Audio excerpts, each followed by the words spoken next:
The Holocaust is difficult to talk about, but it is always so important to learn about history.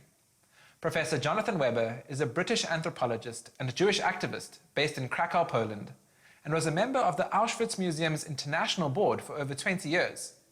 Webber talks to us about settling in Poland and gives an insight into the well-known Auschwitz site as it was then and as it is today. Before I moved to Poland, so many people in London said to me, "How will you manage to survive there? It's all so anti-Semitic." Anti-Semitism is the main thing that concerns them. But then a lot of Jews in South Africa are very concerned about anti-Semitism. And in the United States, the content of Jewish identity seems to be an obsession with anti-Semitism. I'm sure it's a very reasonable subject, but that's all they do. They have meeting after meeting after meeting about anti-Semitism. Some priest said that. Some journalist said that. Some politician said that. What are we going to do? Blah, blah, blah, blah, anti-Semitism, which, of course, is, for me, fascinating as an anthropologist. But in terms of my personal view, makes no sense at all. If I want to live my life as according to my identity, why should I be dominated by what others think of me, especially if it's negative and uninformed and ignorant and based on stereotype? Makes no sense. Look, of course there are anti-Semites in Poland. Of course the government includes people who are, shall we say, dyed-in-the-wool anti-Semites. But at the same time, there are other people who are fascinated by the Jewish history of their country, who feel cut off from something which was part of being Polish. Jews were 30% of the population in town after town after town. Warsaw was 30% Jewish, and Krakow was 25% Jewish. But these were not just peddlers. There were educated people, doctors and lawyers and dentists and philosophers and writers and painters and artists and musicians. And Polish people would like to reconnect with that part of their identity. People invite me to speak. I've been doing project after project after project, putting memorial stones for the Jewish community in town after town, village after village, Holocaust memorial after Holocaust memorial after Holocaust memorial.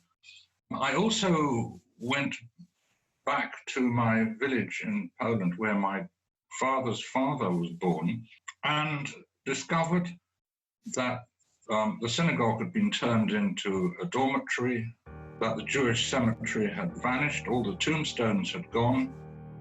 Half of the Jews of the village had been shot into a pit in August 1942, but nobody in the village who knew exactly how to find that place because it was deep inside the forest.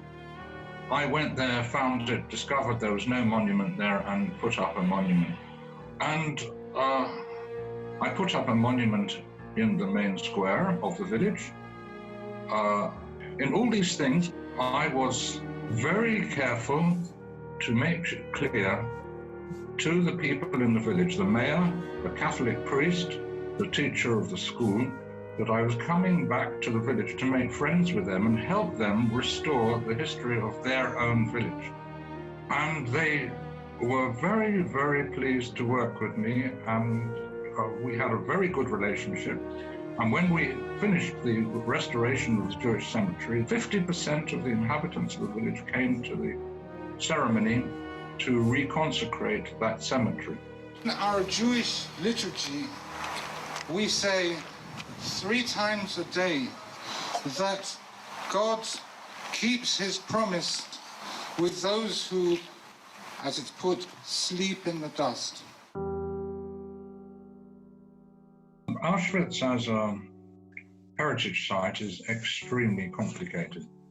I know from my 23 years on the board of the Auschwitz Museum that we Jews have not done enough to understand that Auschwitz was a place of major martyrdom, also of others, not only Jews. About 100,000 non-Jews were murdered in Auschwitz, which is a small percentage compared with the 1 million plus Jews who were murdered in Auschwitz, but still 100,000 people is an awful lot of people. And we don't seem to focus enough on that. Listen, Holocaust survivors are people we should show the greatest respect to for all sorts of very obvious reasons. But I do not trust them as educators for today's generation. Because they're out of touch, obviously, with what's been happening locally amongst non-Jewish people in the last generation. And there are 2 points of view about Auschwitz.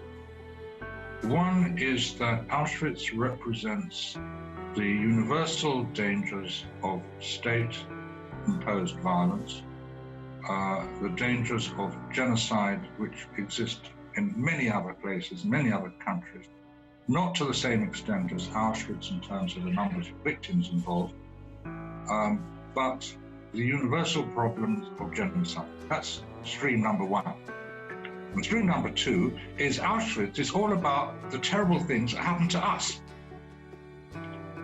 which has got nothing to do with the universal issues. You know, of course, what will happen is a survivor will say what happened to us, and at the end, to kind of round off his talk, he will cloak it up in universalist rhetoric, so never again and how terrible it was. But in the rest of the talk, he hasn't mentioned anybody else who suffered from genocide apart from us.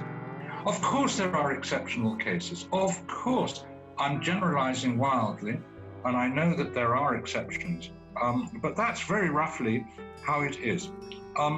I should just perhaps add the religious approach to Auschwitz. How could God have allowed it all to happen? And this issue is a very important subject indeed, which is not explored by the Auschwitz Museum today for various reasons.